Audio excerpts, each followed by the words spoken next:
During the last few years, we've ventured into a lot of different fields, and we've had the opportunity to meet and work with a lot of wonderful people.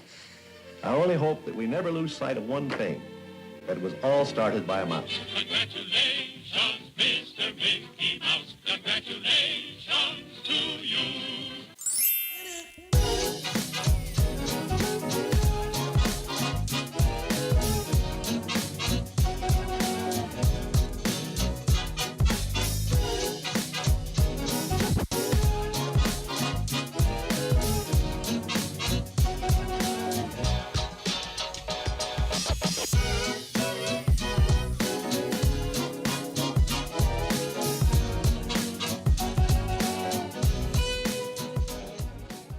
Hello everyone and welcome to Disney WTF, brought to you by the Walt Daily. This is episode 49 and it's a little bit of a different episode, as you can either hear or see. We are currently in a car on the road. Driving away from Disney. We're going back home from an awesome trip, 2 days to Magic. Where did we go? We went to Hollywood Studios. And she went to Epcot. Yes, that is true. It's raining a little bit, but we're on the road. It's fairly congested on here, but it's not too bad. So we didn't check traffic, so hopefully that's not going to be a big deal. But we'll see how it goes. We're not going to really have much headlines today, although I have one headline. But I don't know if I think it's only going to be my headline today. Is that good to assume? Yeah, go ahead. Okay. Yeah. So headlines are going to be the fact that I experienced a magical moment, I think. What happened to you? I'm not really sure if it was an actual magical moment or not, or like if it was just a fluke. But we were in Hollywood Studios, and we were at some restaurant that I do not know exactly like which restaurant this was. It was the Backlot Express. It's the Backlot Express. I ordered a burger, and it was taking a little bit longer than normal, so I'm not sure if that had something to do with it too. But all of a sudden, everyone just starts clapping, and I'm just like, I start clapping too, because I'm like, all right, what's going on? Yeah, and I was clapping too. It was like a slow clap, one of those claps that you do at like a baseball game. Yeah. Like the slow clap. So I'm following along with it and playing along, and all of a sudden I see they then grab a tray, which is a red tray, and all the other trays were brown, which is interesting. They grab a red tray, she starts coming forward, and then she turns right towards me and just starts walking towards me, and then everyone starts looking at me, and then like all of a sudden like it's just like, yo, congrats, you got the magical tray or something. And then I got to like choose my own like dessert, and I got like the cheesecake, peanut butter cheesecake cupcake, which is amazing. It had like sugar, bubblegum pearls on there, and a white chocolate BB-8. Yeah. So it was pretty cool. But I think I don't know if it was a magical moment. I don't know what happened. If it was magical for you.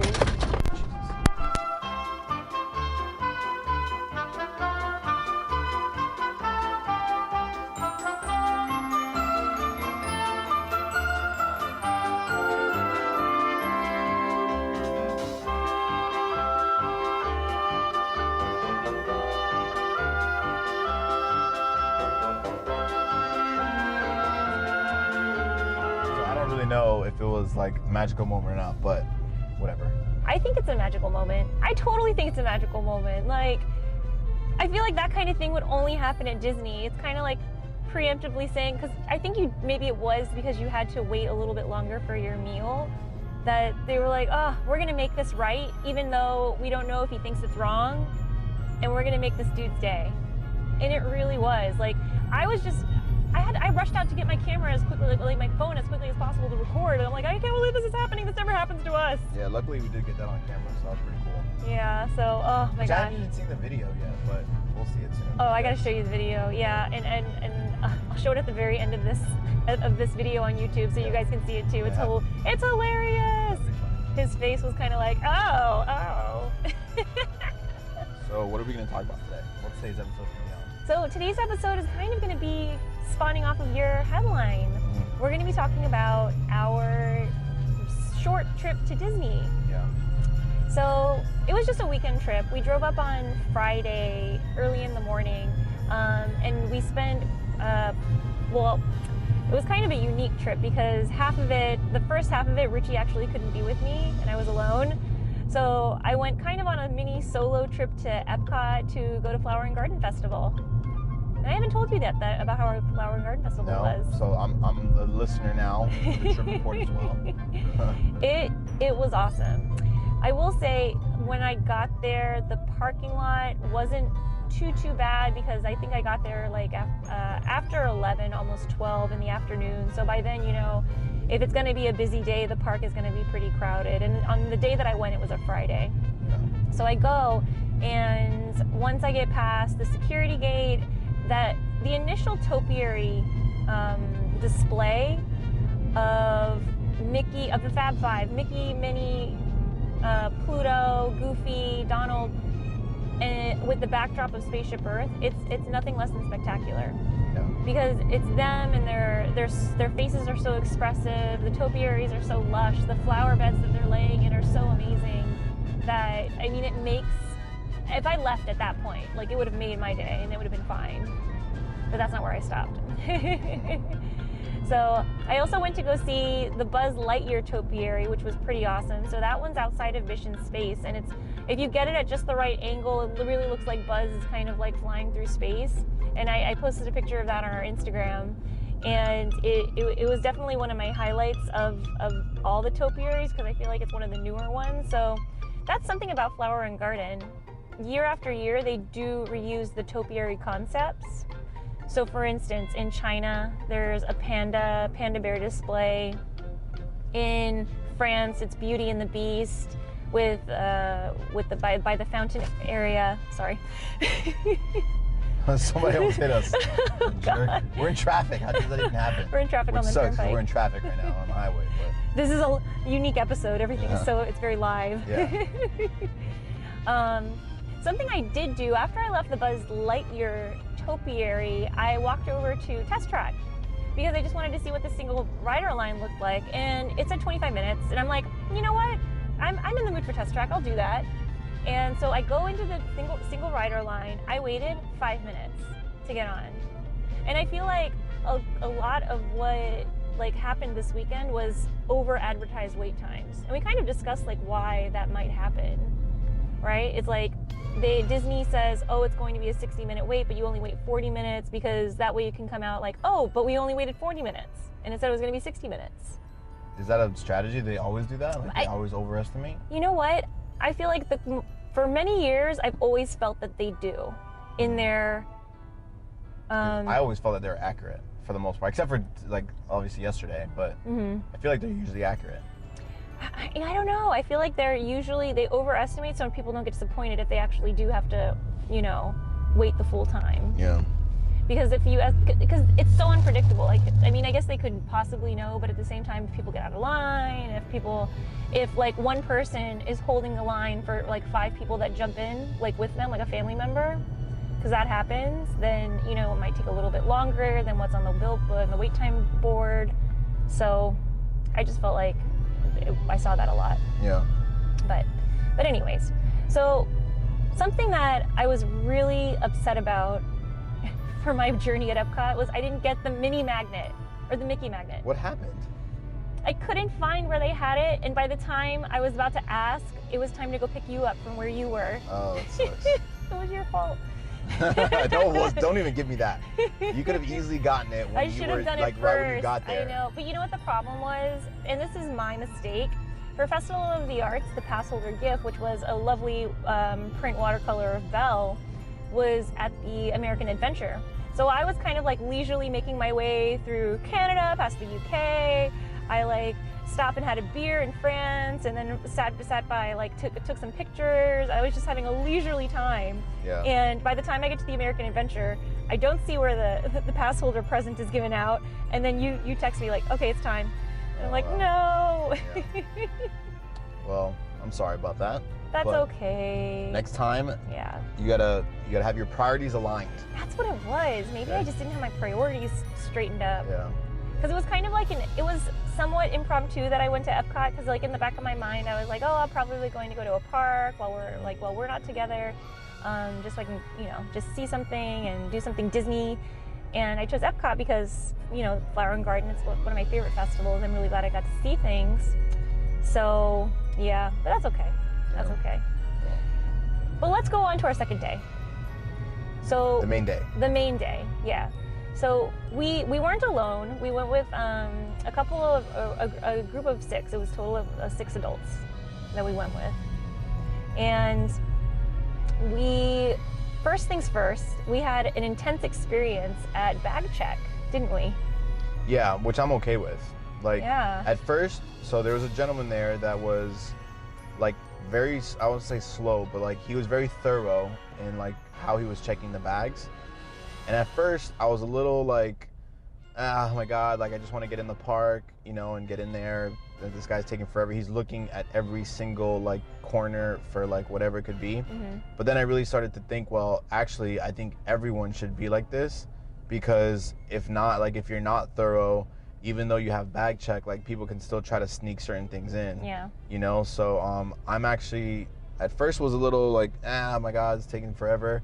But then I was like, man, we need to be like, I would love it if Disney was like as thorough as possible with their bag checks, because as they get more thorough, that means like more people can't do certain things. So I'm totally fine with like what had happened. Yeah, and I mean, I will say in terms of like, so we went through the same bag check obviously, and like my experience was, well, probably the most thorough bag check I've ever had. Like I carried basically a 12 like a little case of water bottles in my backpack, but I had some that were empty that I wanted to recycle. So I had like all my empty water bottles at the top so I could just recycle them right away when I got through the gates.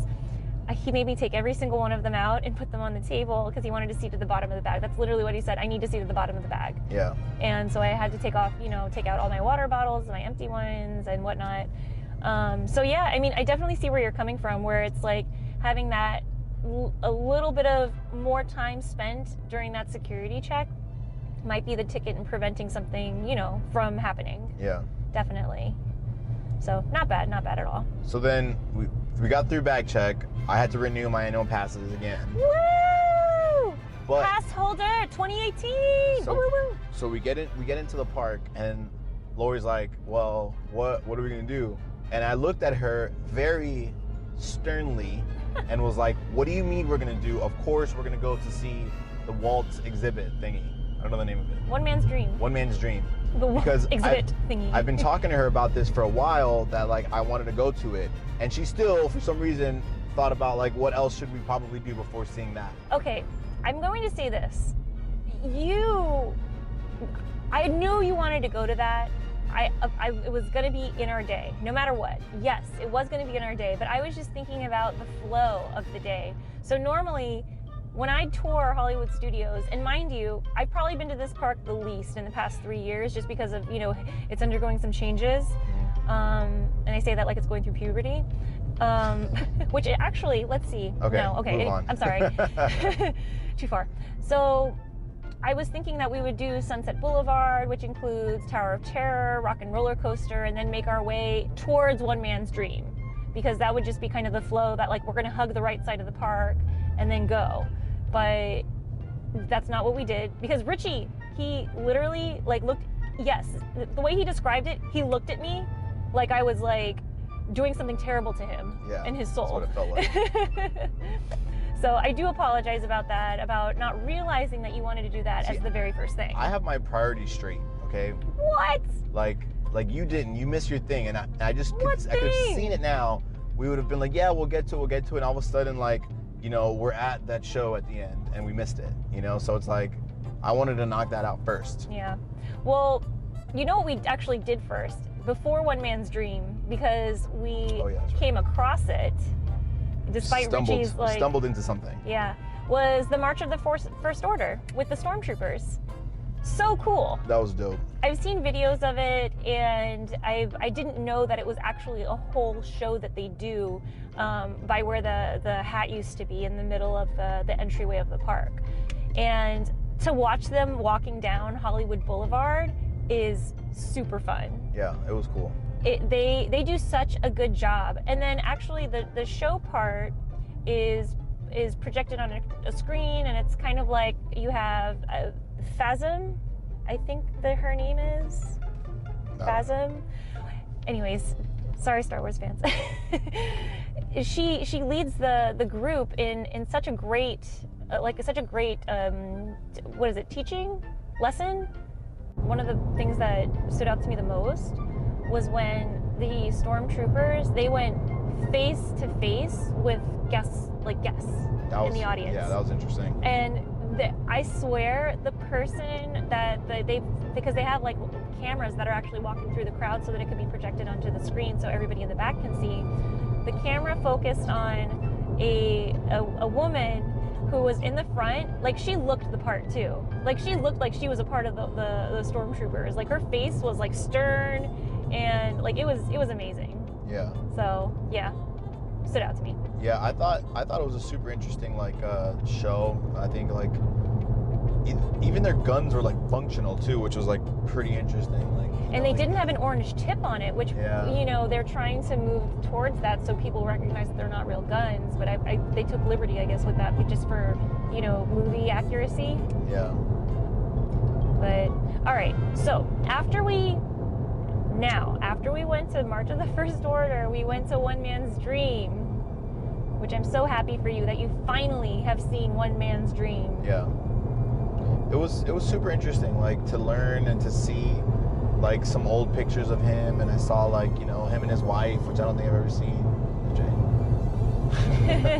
And you know, it was cool to learn some more history. We saw like some of the ways that they made their scenes with like all the movies and stuff like that, and I learned about Mickey's first name, which was like, you know, which was funny to see the story of how like it was initially going to be Mortimer, was it, right? Yeah, so they have a little display that says that Walt initially proposed the name Mortimer, but his wife Lillian said, well, why don't you name him Mickey? And it worked out. Yeah. Just like normal life, you know, guys, we try to do stuff, and then women make it better. The women are just like, maybe you should do this instead, and then like it actually always usually works out better. Yeah. It's ridiculous. It's ridiculous. Yeah. Yeah, and for anybody who hasn't seen One Man's Dream, and I hate to say it, I just like, I hope it stays in the park forever because it is such a gem. But I mean, go next time you're at the park at Hollywood Studios, go to it. It's a mini museum basically, because you get to see literally things that Walt's touched, that he used. You see like a desk that he used in school that he carved his initials into. You see, this is the cool thing. They have on display what was a Mousker. So it was like, instead of an Oscar, like the Academy Award, they had like a Mousker. And so they give them to cast members who have, you know, who have gone above and beyond. So it's like winning an Oscar, but it's a Mousker, and it's in the shape of Mickey Mouse, and it's super fun to see that. Yeah. And then something that Richie pointed out was you get to see some techniques that they use to build their cartoons and animations, and how they set up different screens to build depth of field in a camera that have different parts of the scene that they're creating for an animated scene, and it's amazing. Now, also in One Man's Dream, they do have you have a meet and greet with Groot. And I thought initially that one of the members of our group wanted to meet Groot, and he's like, "Oh, let's go back here. Yeah, we can see this." And I'm like, "Oh, he wants to meet Groot? Okay, I had no idea he liked Guardians of the Galaxy and characters that much, but okay." But it turns out he thought we were waiting in line to see the One Man's Dream video that plays at the end of the walkthrough. Yeah. And so Richie was like, "Oh, the Walt video," because I told Richie, like, I guess nobody heard me except for Richie, that, "Oh yeah, this is a Groot meet and greet. The video is like over here," or you discovered that the video was over there. Yeah. And instead you were like, "Okay, I'll be over here. I'll meet you guys later." Yeah. And so Richie literally walks into the video. Once we discover like that nobody wanted to meet Groot, we go to the video, and it started literally, the video's 16 minutes long, and they have like a countdown. We walked over there at 15 minutes and 58 seconds, like, so it just started. So we missed it. And they don't let you in after it started. Which is good, I feel like, you know, for your viewing experience. Yeah. Tell us about the video. The video was super cool. Like, part of it had like a narrator, but part of it also like was actually Walt telling the story about like what he went through, and like all the like you know, hardships he dealt with in creating the masterpiece he did with Mickey and Disney and Disneyland and all that stuff. And so it was really cool to like hear it was really cool to hear like his ideas and like his thought processes on a lot of the reasons why he did certain things. So it was pretty cool. Which I learned he was in the, he was enlisted at some point, which was pretty crazy. He was like following along the lines of trying to be with his brother, so that was super cool. Just seeing his mannerisms and seeing like how much of a charming guy he was too was super interesting. Like he definitely had some charisma, which was like very apparent in videos. And I saw like which one of the coolest things I think I saw was they had like little snippets. I wish I could actually see more of it, but they had little snippets of like the movie premieres. Like the red carpet and like just like the crowds around him and all the all the live action of like what characters were dressed like back then when they showed up in costume. And like seeing how big, like I would have never really thought how big those things might have been, but seeing how big it was, how many celebrities went out to see like the previews and the premieres and things like that. That was interesting, crazy. Because it's funny that you bring up how big it was, and it kind of harkens back to what Hollywood Studios, the park, like the theme park, was kind of doing. Was supposed to go back to that golden age of Hollywood, where literally these premieres were like, humongous, and people, it was all about the celebrity and the glitz and the glamour and all of that. So it was kind of trying to capture that snippet in time and make it into a theme park. And of course now we see that's kind of evolving away from that, but it's cool to see how they kind of link up in a way, And what also I thought was pretty interesting, so like part of the movie they spoke about was how the ideas behind building Disneyland and Walt Disney World and things like that. And I remember once hearing that someone said that Walt Disney World and these parks, they're never finished, right? There's always something new that's gonna come. But like it's crazy to see that like that wasn't just a thing that people say now, but like that was his vision in the beginning. But then not only that it would never be finished, but that like it would all like that because of nature, that it would also continue to grow and evolve and like look different. Like he also mentioned how like just something that's always gonna grow. And I don't know, that to me seemed like it was super super cool in terms of describing the like why it's awesome to create Disneyland and Walt Disney and all that stuff. All right, so after One Man's Dream, we took a nice leisurely walk through. Then we were going to Tower of Terror, and Tower of Terror is like drop rides in general. I feel like people are either they're super into them or they're gonna be like, no, I can't do it. Yeah. And I don't know what it is, like specifically about drop rides and spinning rides. Those are the two. But I love Tower of Terror because the theming is just so incredibly immersive. You really feel like you're in this abandoned haunted hotel. The lobby details are incredible. Did you know? Here's a fun fact. I don't think I've told you this before. In the lobby, there's a chessboard that's there collecting dust, cobwebs, whatever. They had actual chess players play it so that it would be accurate. Oh, that's pretty cool. So it's literally like glued in time as like an accurate game of chess. That's pretty cool, actually. Yeah, it's amazing. The detail that I think was pretty cool was, and I really want to know like how they probably even like recorded this, was when you go into like the queue, like after you wait in the queue and you go into like that little room where they kind of like give you the story of the Twilight Zone. They talk about, you see like people like interacting like if it was a normal hotel, and it looks like it was the exact video from the exact hotel before the detail was added of like all the like rundownness or whatever. And so if they filmed it actually there, I feel like they filmed it,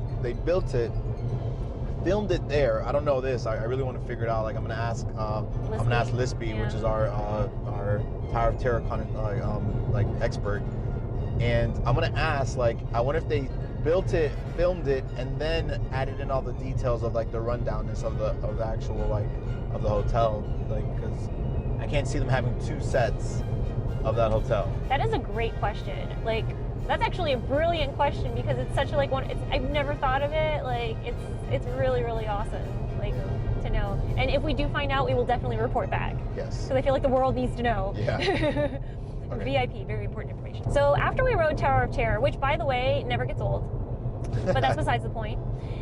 After we rode Tower of Terror, we went to Rock and Roller Coaster, and I think Rock and Roller Coaster, every time I ride it, it feels like that launch at the beginning is getting faster and faster. Yeah.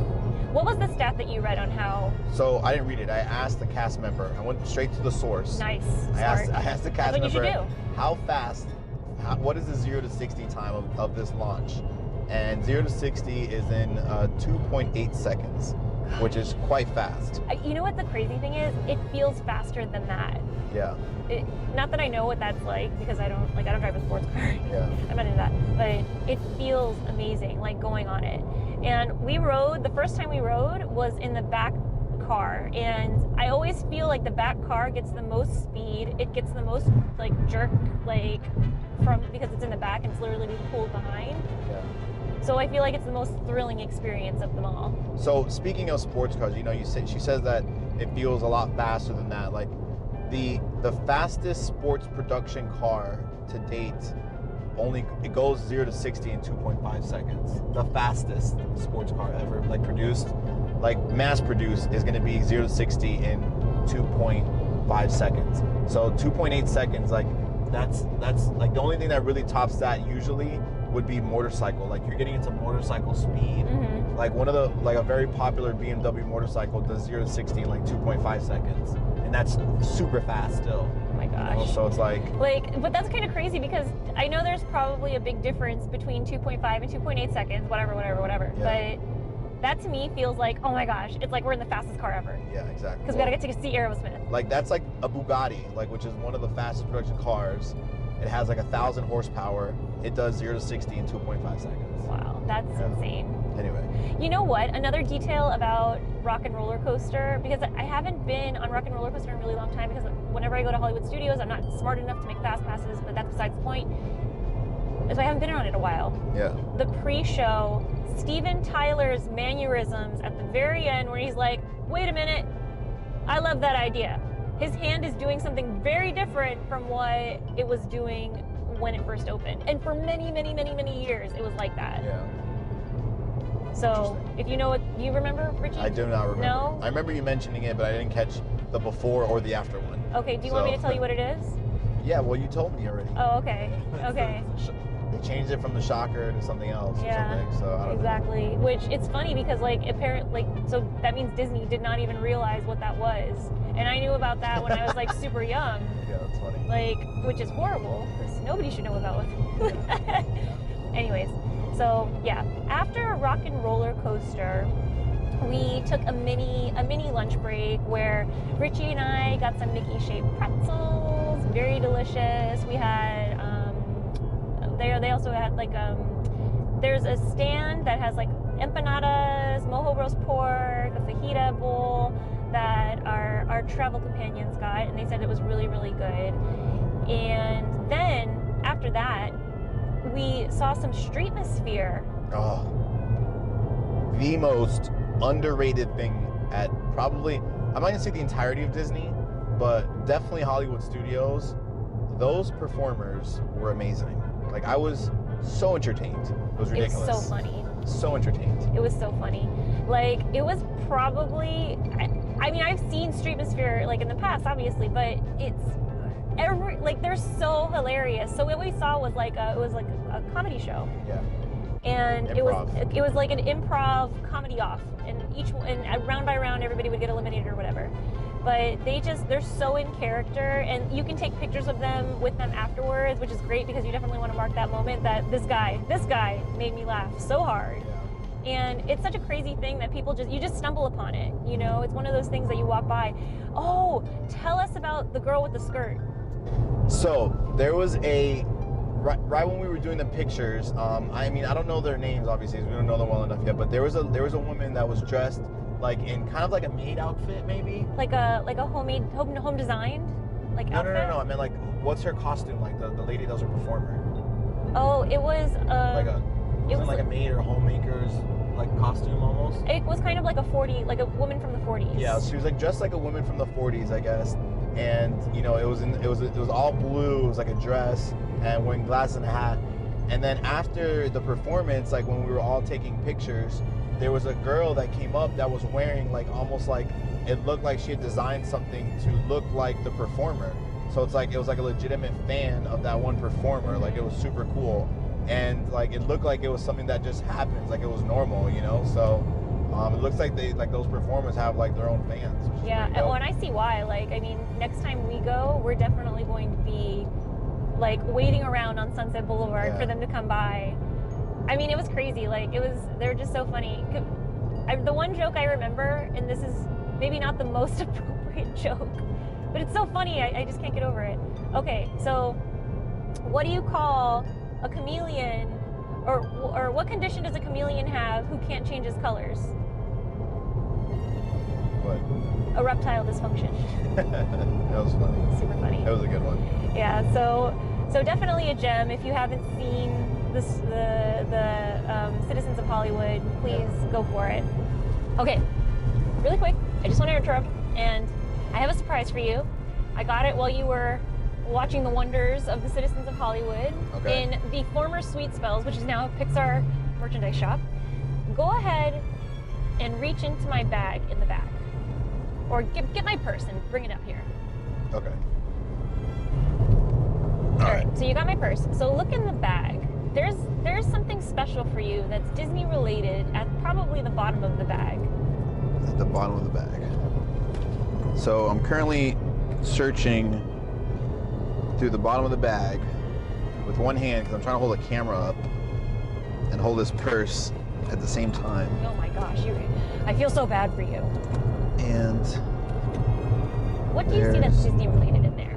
There's a pin. Okay, pull that out. Okay. So I feel like I'm warm. So it's this pin. You're red hot. Aw. What does the pin say? My happy place is with you.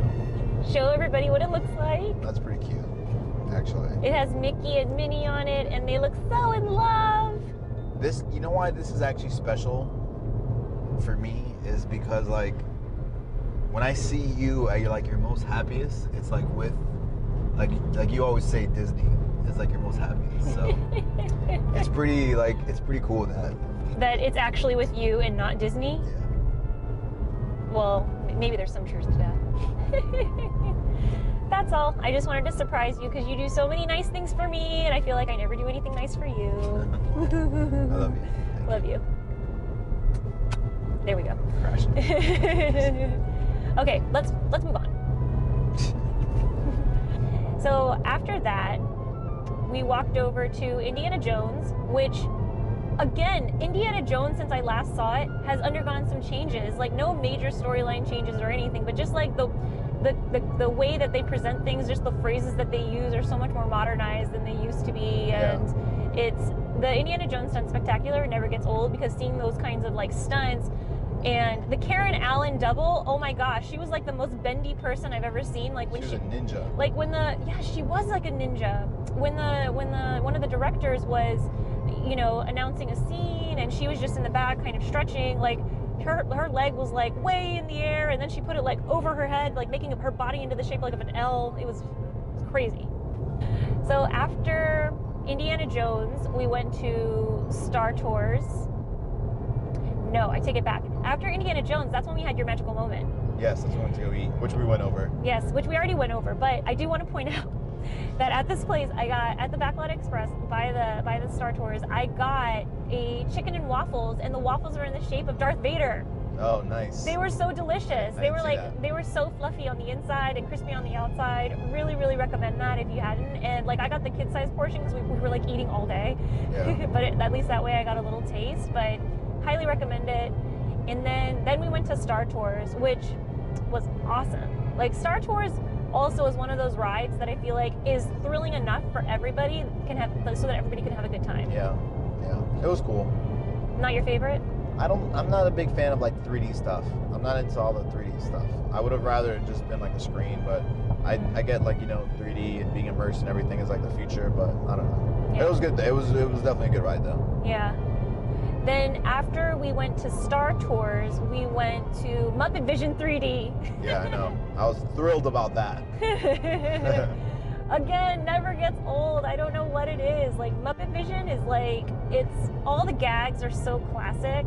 And unfortunately, we didn't get to spend time in the queue because I was kind of like the, like a tour guide for the day. So I was trying to point things out to everybody as we saw them. But with Muppet Vision, we did not have enough time in the queue to point out all the gags. Yeah. Which is so unfortunate because we just walked right in. Well, what was also unfortunate is that as soon as Miss Piggy started singing, I was out cold. It was nap time for me. I took a nap. No, what a missed opportunity. Very upsetting. Yeah. Like, what a missed opportunity. I can't get over it. Anyway. But speaking of just kind of walking in past a queue, crowd levels were so low. Yeah. So low. The cons. And it was surprising because this was actually a race weekend. So the day, on Friday was a 5K, the Star Wars 5K. Then there was the 10K on Saturday, which is the day that we went to Hollywood Studios. And I thought it was going to be super packed because, Star Wars is mostly based out of Hollywood Studios. Yeah. But it wasn't. It wasn't at all. And apparently most people went to Magic Kingdom that day from my brother's correspondence. Yeah, it was very, very surprising, but in a good way because we really didn't have to wait very long for anything. Even Star Tours, which on the outside the wait time was advertised as 30 minutes, we walked right in. Yeah. In fact, we didn't have fast passes. The fast pass line was slower than the standby line. Yeah. That's how fast it was. Really awesome. Then after that, we went to Baseline Tap House and had a couple of drinks, which first time I went to Baseline Tap House, and I was so excited for it because I love craft beer, and it was so fun. The atmosphere is fun. The selection is really, really unique. Like, I haven't seen a lot of what they had on the menu. They do have light plates, like a cheese and charcuterie plate, which people at our table got. They have flights. It's really, really, it's a gem. I'm gonna say it. It's a gem. It was good. Not your It was also favorite. good. Well, I didn't really, drink. I wasn't drinking in the parks, I guess. You were there for the company. Yeah, I was just there for the company. So, what was after that though? I think we went to ride. We did the Rock and Roller Coaster again, but then there was the main event. Yes. So after Rock and Roller Coaster the second time, we went to wait for Fantasmic, Yes. which is of course the nighttime spectacular of Hollywood Studios. Well, the nighttime show, we'll say, because there's now the Star Wars fireworks. But we waited for an hour and a half because for me at least, to get good seats, which even so, I thought about it, like, since it wasn't a super packed day, maybe we could have not sat down so early and still gotten good seats. But we waited for a little while and for the show to start, and then the crowd's filling in. And what do you do when you have a big crowd, Richie? Well, when you have a stadium-like crowd, Oh, that's better description. Okay. you will attempt or execute on the wave, which we actually were the ones to start it. Which, not to say, I heard this later, but I thought it wasn't a thing. But anyway, I guess they have all the time. There's the wave there. But anyway, for this particular night, we started it, which is amazing. Like, our group started it, and it started off slow, and then before you know it, the whole crowd, the whole stadium there was basically doing the wave. So it was awesome. That was a highlight of your wait for Fantasmic, I'm sure. Yeah, it was. So, now for Fantasmic. Richie, you've never seen Fantasmic. No. I love Fantasmic. I think that the story, even though it's it's a dream sequence, so it's not necessarily like a very linear story, you could say. Yeah. It's one of my favorite nighttime things to do because, one, it stars my man, your man, our man, Mickey Mouse, and it has all these characters. And from the last time I saw it, they've added a lot of new sequences to the projections. They've added more updated princesses. They've added, I remember seeing Tiana, and I remember seeing Frozen that was added. And it never gets old. And even so, unfortunately, the night that we saw it, some of the effects in the beginning weren't working. Some of the fireworks effects during the Jafar snake scene, the snake wasn't walking around. But even so, it never fails to make me just tear up a little bit. And I told the group, I expect to see tears. None of them cried. Yeah. But that's okay. Richie, what did you think of it? I thought it was good. I did think that we were really far away to see the characters, which You know, you can still see it, but like it was like pretty far away. The projections were super creative to think that like they made like projections on water. I do like something though. I was like, even though the projection on the water, it depended on your angle of it. It's like how you saw it well. But like I'm wondering like if they could find a way to make that look cleaner. You know what? When me and my brother used to go back in the day, and like now they have that whole, the Mickey section is the section that has that dead-on straight view of the water. Yeah. And of the whole, obviously the whole mountain that the performers are on. We would go and wait, but now they've roped it off, so I believe it's fast passes now. And I didn't even know that. That's news to me. Yeah. But I see where you're coming from on that. Yeah. But it was a really good show. It had a lot of stuff. I felt like it almost had too much villainy stuff. Like the storyline was like, cause it's her favorite, but I wouldn't say it'd be my favorite in terms of like shows and things like that. But I felt like the storyline was just so heavily wrapped around the villains. But like I guess like, you know, it was really trying to show like the overcoming of all that. Exactly. You know, like that you defeat all of them. Yeah, it's kind of like the story arc, I guess you could say, because even though it didn't really kind of have that fully, but it's kind of, like the story arc. But I think though that it was amazing. Everyone loved it. I love the ending with the boat and everyone on the boat, you know, like that was super cool. I love that Mickey was like all over the place in different costumes, and I like the which Mickey is that one? The Mickey that's like doing all the magic. Oh, at the end? Yeah. Oh, the Sorcerer's Apprentice. Yeah, that Mickey was awesome. You know, he was at the top doing his thing. So I'm really, really glad that you got to see it at least, because you never know. With Disney, things can be shocking. Like even rumors go around, and you never know what's going to come and what's going to go. But I'm glad that you were able to see it. And even though it's not your favorite, you know, I'm not judging you or anything. Yeah. but I'm glad you at least got to see it, because I think that's a big deal. And that kind of capped off our day at Hollywood Studios. And the Hollywood Studios, just some final thoughts.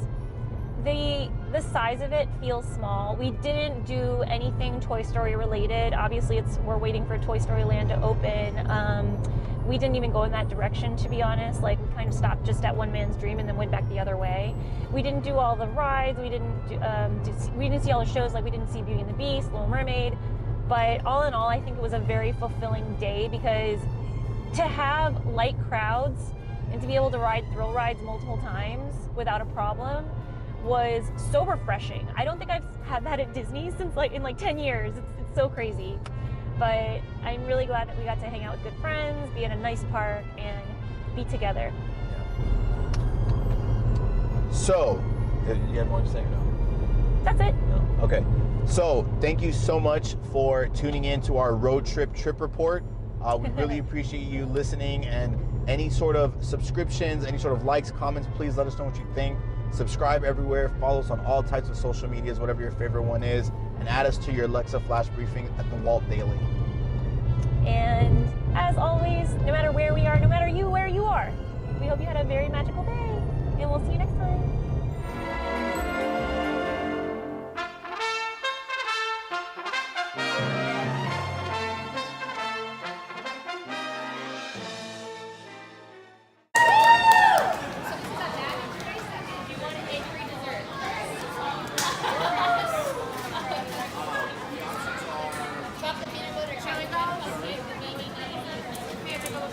Oh, did you?